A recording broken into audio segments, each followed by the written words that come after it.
Great. Well, it's 2 o'clock on the dot and we have quorum, so let's go ahead and move before somebody leaves. Okay. So welcome to the October meeting of the BSC. I hope everybody had a chance to look at the agenda beforehand. If not, or you couldn't open it, please let us know and we'll get a copy to you somehow right now. We're going to try to wrap this up promptly at 3:30 or before, if possible. And we'll go forward from that. So I'm going to call the meeting to order. Kara, do you want to take a roll call? I can do that. Absolutely. I'm going to read the name, and then if someone wants to come off mute and say that they are here, that would be great. Vicki Burling. Here. Great. Hi, Vicki. Brian Bozeman. Oh, sorry. I see. I'm here. I know. Thank you. Brent Cooper. I'm here. Hi, Brent. Gina Douthit. I did not see Gina join us yet. Okay. Dr. Figueroa. Here. Hi there. Dave Fleischer. Here. Janet Hara. Here. Hi, Janet. Lisa Morris. I'm here. Thank you. Hi, Lisa. Hi, Tara. Sybil Murphy's not going to be able to join us today. Kimberly Rossetti.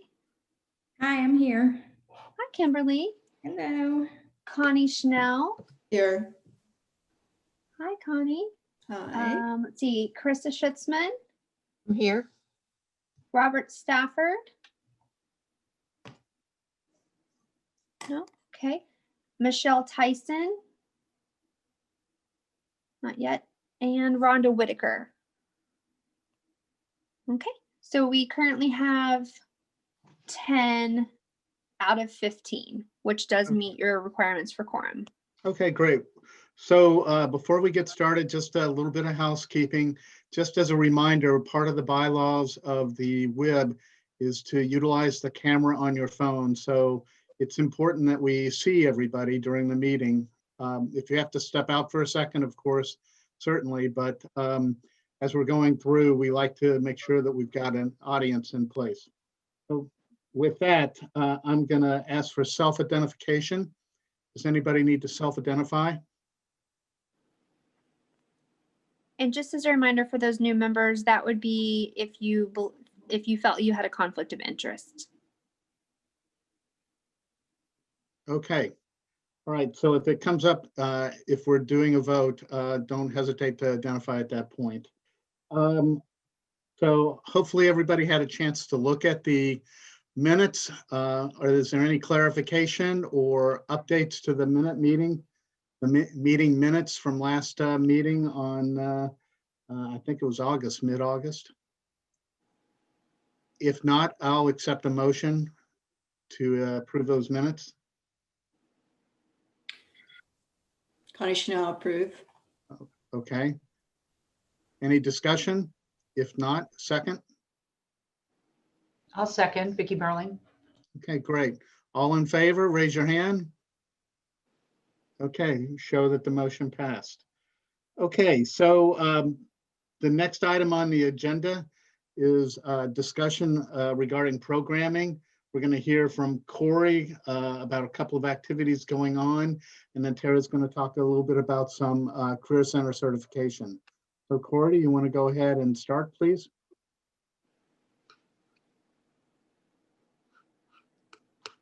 Sure. Hi, everyone.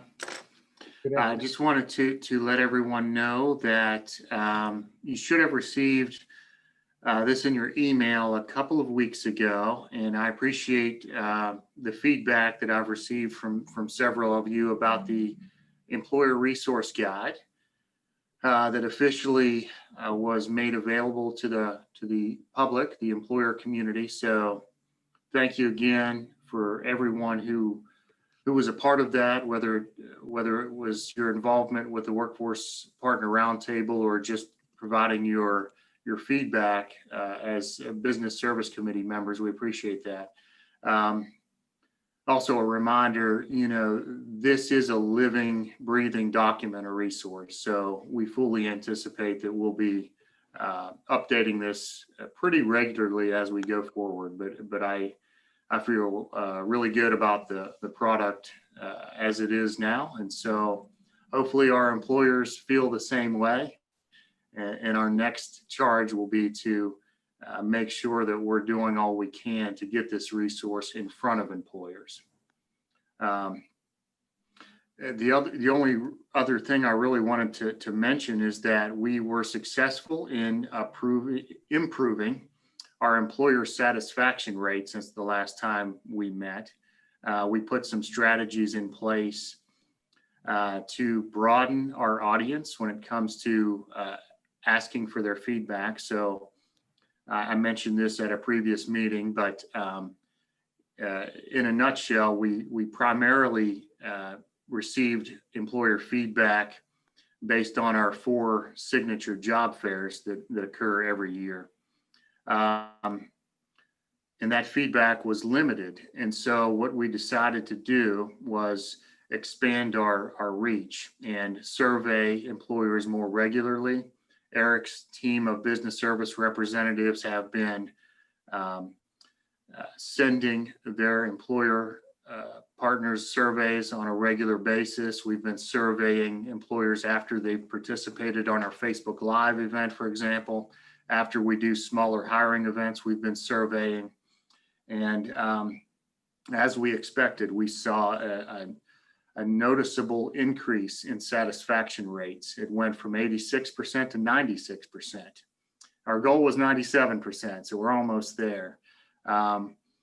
But that's good news. And so I wanted to share that with this committee as well. And that's all I really had today. Corey, I just wanted to say, I thought that the employer resource website looks really, really good. It's really easy to navigate. So I think you all did a great job on it. Thanks, Vicki.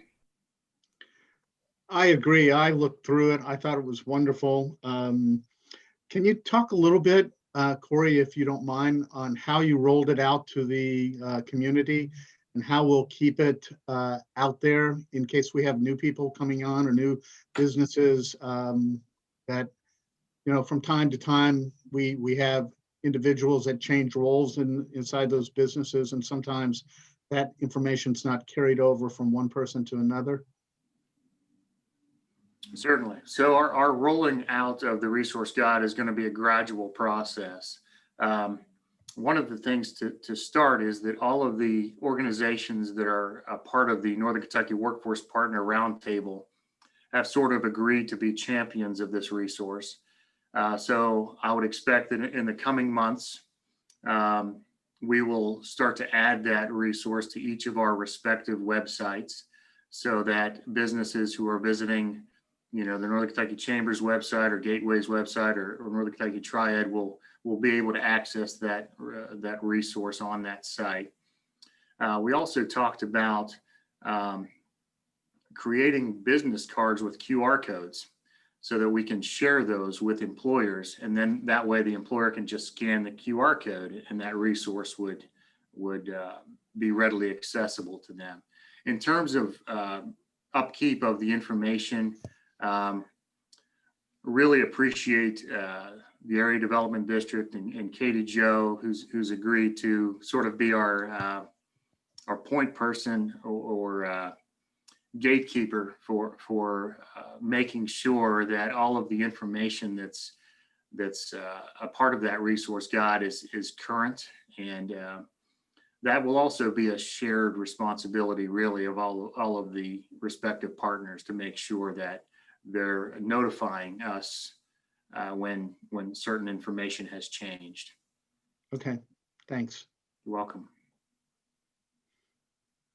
Okay, if there's no other questions on the highlights or the resource guide, Tara, do you want to talk a little bit about the certification and access point activity that we need? And this is going to be an action item. So if you've got any questions, now's the time to talk to Tara or Corey about the activity. And Tara, you're on mute. I apologize. I think when I should have mentioned in the agenda that when we take the vote, when the committee takes the vote, we probably should have two separate votes, one for each location, just for clarity, moving forward in case there would be a question with one. So this is a process, and I'll give Corey a chance to comment about this as well, but this is a process that we need to go through as part of our WIOA requirements. So it's part of the federal law. It's also something that the state has some specific requirements about as well. For those of you that may be new, maybe aren't sure about this, we categorize the various career center locations into three types. There's the comprehensive center in Northern Kentucky. We have one comprehensive center location that's in Covington. That means that quite a few partners, it's like our flagship location, right? So we have a number of partners. We have sort of the whole gamut of services that are available there. An affiliate site would have at least one partner in place, and an access point is a location where either materials are, maybe WIOA staff members are there on a less frequent basis, or they're just the only staff members that are there, but they're all the time. So we are going through a process that Corey is leading to certify some of our existing access points, as well as some new access points. And, as we think about the current economy and how many people are, maybe laid off for the first time in their lives and their careers, what's really important is that we make sure that wherever they are, whatever's going on with them, that they feel like they can reach out for assistance if they need it, finding that next job. And we want to make sure that, sometimes the Career Center is thought of still as the unemployment office, and there can be a little bit of a stigma toward that. And so some of these new access points, it's really a great opportunity for people to be able to access the resources, but in a place that they may feel more comfortable. And in today's example, that is the library. So Corey's been doing an incredible job of reaching out to our library system. Obviously, we already have a great partner in the Kenton County Public Library. Dave Schroeder's on the board for the WIB, and they've just been an excellent partner. But they were a named partner, but the physical library was not yet an access point. And so some work has been done. So we'll start with that one.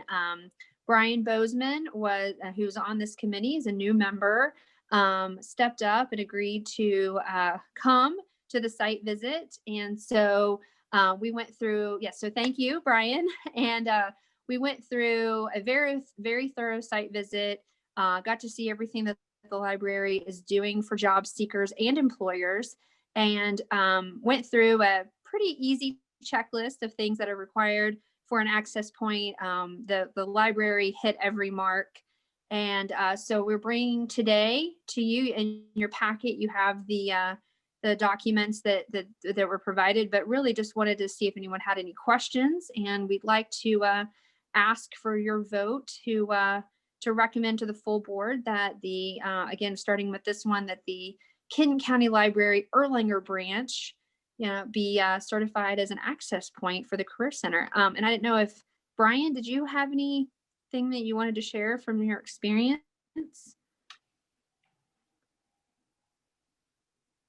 Sorry to put you on the spot, Brian. Brian, I think you're muted also. Oh, there we go. Can you hear me now? Sorry, Yep. Spacebar wasn't working. I really don't have much more than what you said. I mean, from the list of requirements, it was clear that the library is very well suited, checked all the boxes, and it looks like they've been doing that for a long time. So be great to get them, certified. So Cool. Thank you. Corey, did you have anything you wanted to add? I really think you covered it, Tara. As Brian said, the Kenton County Library in particular, it has been doing this work for quite a while and is quite a ways ahead, I'll say, of probably other libraries in our region. So, I think that's absolutely 150% correct, Corey. I'm always amazed at how far ahead Dave and Kenton County, along with Natalie, are as far as in step for the business community here. It's tremendous. I just can't say enough about them. So if there's no more questions, I'll entertain a motion from the floor to accept Kenton County as an access point. Can I hear? We said Erlanger. I'm sorry, I missed that. You're talking about the Erlanger branch, right? Yes. Yeah. Okay, Motion, Dave. okay. Any comments, any second questions? Otherwise, all in favor? Say aye. Aye. Aye. Aye. Aye. Aye. Did we identify a second? Yeah, did you get a second? No, we'll take a second. Second. All right, thank you. So that was Rhonda with the motion and Fernando with the second. Is that correct? Just for the minutes? Yes. Okay. Okay, great, thanks. Thank you. And then for our second presentation today, again, very straightforward. You have the documents in your packet. We need to certify the CVG Career Center as an access point. And this is a location that's been open again. It's my understanding it was reopened, in 2019, and really just an incredible resource for those employers that are located at the airport, especially for those that are behind security. It's really great for them to have a place for job seekers to come. They can come out and do interviews. And it's just a hub for, especially in this current time where we have some layoffs happening at the airport, quite a few, but then we also have other employers at the airport who are hiring and are really hiring a lot of individuals. It creates a situation where people who are in a position of needing to find another job, really to have a place to go where their security clearance is really well understood and that they can really fairly quickly transition. So we once again did a site visit. The fellow WIB member of yours, Michelle Tyson, did that site visit. I don't think she was able to join us today, but we went through everything with the staff there, and would also ask for your for all the same reasons for the Erlanger branch. We would ask for you to certify the CVG Career Center as an access point as well. Okay. So can I have a motion from the floor to accept CVG's office as an access point? This is Lisa. I make a motion to accept it. Okay, thank you, Lisa. Any discussion or any other questions? If not, can I hear a second, please? Jean I'll is raising second. her. Was that Who was it? Kimberly? I can second. This is Kimberly. No, was it Jean? I'm sorry. I was just trying to figure out who spoke. It was Carissa. Okay, Carissa, thank you. Sorry. Okay. All in favor? Aye. Aye. Opposed? Aye. Okay, thank you. Motion carries. All right, great. I think this is going to be a great opportunity to provide more services across the region. So thanks for all the support, especially from Brighton and the ad and Brian for stepping up. Appreciate everybody taking charge of that. The next area on the agenda is partnership. And just as a reminder, this is where we're looking at the partnerships that the WIB and the ad have across the region in terms of the Business Services Committee. One of the things that we put new on the agenda was a quick report from the GROW Group on what's been going on since the last meeting. And additionally, Lisa and Tara brought forward the guest speaker today, Mr. Brian Wright with Cincinnati Compass. I'll ask Lisa or Tara to introduce Brian after you get done with the report. And Brian's going to talk a little bit about his operation and the services that they bring to the greater Cincinnati, Northern Kentucky area. So Lisa, over to you.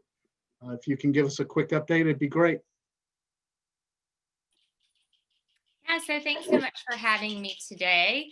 Wanted to give the group an update on some of our SWAT meeting work. That's our Strategic Workforce Action Team. We have met over the last almost 24 months with 15 employers and have an additional 6 employers that we are working to get scheduled for a SWAT meeting. And just to give everyone kind of an overview of what SWAT is, as I said, it's the Strategic Workforce Action Team. It's made up of over a dozen workforce partners in our ecosystem, our Grow Northern Kentucky partners. And we put this SWAT group in place to efficiently and effectively provide an access point to resources across the workforce ecosystem to employers. So often throughout the year that I did a listening tour, really trying to understand all of the resources that exist, as well as trying to understand what some of the needs of employers are. We have so many amazing things happening here across the region with regard to workforce, and certainly so many resources that partners provide. So the big disconnect was industry not necessarily being aware of all of the things that are happening. So the SWAT meetings give us an opportunity to really connect with employers, better understand what their workforce needs are, and connect them to resources by having those partners around the table, listening simultaneously, and creating a comprehensive strategy to assist that employer. Sorry, working from home. I will say we do a survey following these meetings, and in those surveys, we are rating efficiency and effectiveness about 4.89%, I believe. That's the rating that we are received on a scale of 1 to 5 from the employer. So we're getting a lot of great feedback that employers are really appreciating this. And recently, Tara organized one of the SWAT meetings with Dana in Dry Ridge, and we've gotten really good feedback from that meeting as well. And Tara, if you wanted to add anything to that, please by all means jump in.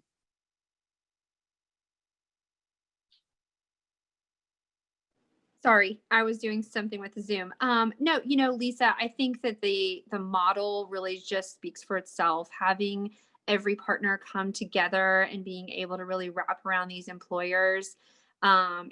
It was wonderful to see the brainstorming really happening real time with Dana. We were able to bring in a couple of individuals that wouldn't maybe not normally participate from Grant County specifically. So that was really nice. But I really just think having participated in the model, it was just really wonderful to see. Yeah, we're continuously following up with the employers as well. So we send them out the notes from the meeting, all of the action items that came from the meeting, and then we have a project lead who is the contact for that particular employer. And it's just a process of building that relationship with the employer and making sure that they are aware they do have a connection point. So going very well with regard to the SWAT meetings.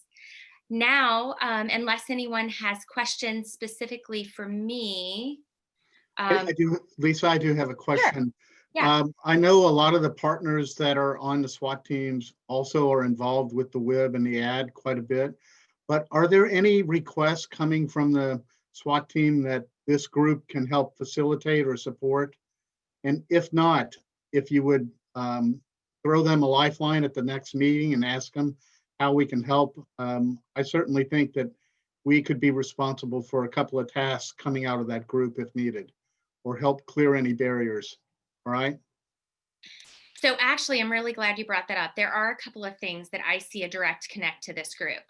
The first thing is exactly what I mentioned before. Employers simply aren't aware of the resources that exist. So when you are in the community and you are working with industry partners and you do hear that they have workforce needs, please reach out to any of the partners.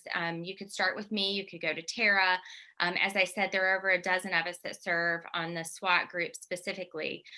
But just connecting us to those employers so we can identify if a SWAT meeting is necessary, that would be the first help.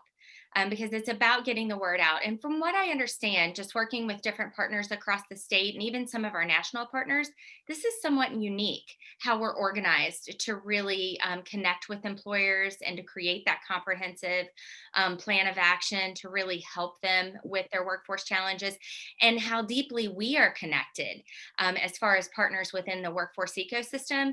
That's rather unique.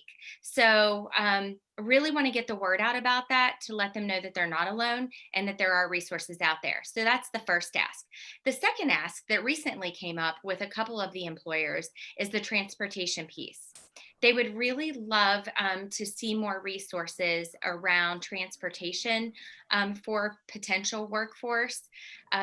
Someone like, Uber for Business or Gig Shuttle, or there are a few that are out there. They would really love for them to be a part of the SWAT group, or at least have the SWAT group aware of these resources that exist. So as those opportunities come up, I would really love to connect with those organizations to learn more about how they can support our employers. Lisa, I should know the answer to this, and I don't recall. Do we have a one pager or a brochure or anything around the SWAT services created? That is a great question. And actually, I have just reached out to our marketing team, number one, to get a link that we can send to employers so they can sign up and request a SWAT meeting, but also for that group to create an electronic brochure, flyer, if you will, that we can send out and add to our membership packages. But I know some of our partners, I know Gateway specifically, and I should mention the SWAT group was the brainchild of Christy Godman and Jennifer Panapinto at the time with Triad. So I really want to give them credit for that thought. But all partners will have some information on their websites with regard to the SWAT meetings. But yes, a flyer is on its way, and hopefully that electronic application that employers can apply for a SWAT meeting. That would be fantastic. And I don't know why I didn't think about this before, but at Duke, we have large account managers that visit with all of the large industrial and commercial accounts throughout Ohio and Kentucky. I mean, I know we're talking Kentucky, but they're constantly visiting these accounts for a variety of energy needs, and it would be great. They're already in the door, much like Triad. I mean, Triad has a lot of the BR&E, Kimberly, a lot of the business retention visits, but it wouldn't hurt to have that kind of flyer. I would love to get that in front of our large account management team so that they can hand it over while they're in that meeting. Absolutely, I can make that happen. Great. I appreciate it. Any other questions about SWAT? So one more thing that I wanted to mention, as you may recall from my previous presentation, the fifth pillar of our work, employer policy and practice, was originally led by PCW. Since PCW is no longer in existence, Brighton Center has agreed to lead this work in partnership with Talent Magnet Institute, and that is Mike Sippel's group. So not only do we have subject matter experts at the table leading this work around job quality, we also have industry at the table with their voice and those who truly believe in the importance of job quality and eliminating the barriers to workforce. So really excited about that recent change. SWAT is a part of the work in that Pillar 5 area. And certainly Pillar 5 was a part of the development of the employer resource guide that Corey spoke about. So really excited about seeing these two partners come to the table to lead this work and see where it'll take us. The Employer Best Practices Symposium is scheduled for March 10th from 8 a.m. until noon. We do have some national partners that are coming together to be our keynote speakers to really level set around the importance and the return on investment around job quality. Would really love for everyone on this call to mark your calendar, save the date. I'm not going to announce who those speakers are, but we're pretty excited about it. Brent doesn't even know yet, so I certainly can't tell anyone.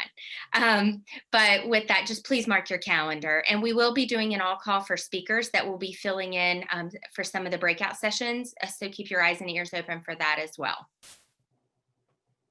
Great, thanks, Lisa. Uh-huh. And I think Brian with Cincinnati Compass is next. Can I accept a introduction from somebody, please, for Brian? Yes, I am Okay. also doing that introduction. And I'm very happy to do that introduction. First of all, just to give everyone kind of an overview, you may recall that in Pillar 4 of Grow Northern Kentucky Talent Attraction and Retention, we were really working on diversity, equity, and inclusion. And a big piece of that is being a welcoming community. Part of that is also being very connected to our immigrant population across the community. So about almost 24 months now, in partnership with Gateway Community Technical College and Duke Energy, thank you both so much for your partnership. We were able to write for and achieve a grant through Gateways for Growth. And that grant was all about helping us achieve data around the economic impact of immigrants in the region, as well as help us create a welcoming plan. And in doing that, the first charge that we had was recognizing those organizations across the region that we could bring to the table to really help us plan and execute and implement this work. And Brian's group with Cincinnati Compass was already deeply engaged and involved in immigrant integration across the region. And Brian has continued to serve on the planning team as well as the task force for implementation moving forward. So as always, it's my pleasure to introduce Brian Wright with Cincinnati Compass, and I can't tell you what an amazing partner they have been on this immigrant integration work. Brian? Thanks, Lisa. It's good to see everybody. I will probably have kids come running in, so where dogs were here earlier, I'll just wrap it around and have kids come in soon. So, Compass, we have been around for about 3 years. It's an initiative that came out of the mayor of Cincinnati's Task Force Immigration. As partner with the Cincinnati USA Regional Chamber, the mayor's office, about 65 partners across the region. And so we've connected with, like Lisa said, with the Northern Kentucky Chamber around the welcoming plan. And so there are 3 opportunity areas of that plan. One being building belonging through community connections, safety, health, and equitable access to community services. And then the third piece, which is workforce development, which is the area that we're focusing on and what I'll talk about some today. So within that kind of arm of the plan, there's 3 aspects. There's support students to attain education required for success in the workforce, establish and support inclusive employer policies and practices. So some of that inclusive employer policy practices was talked about today. We can go into more detail about that as well. And the third one is enhancing access to career pathways and successful professional outcomes for immigrant workers. So I think I'm going to start there for the work that we're doing across the Cincinnati region in Northern Kentucky. And so about a year ago, it feels like 10 years ago with the pandemic, right? So we applied for a program to receive technical assistance with WES Global Talent Bridge.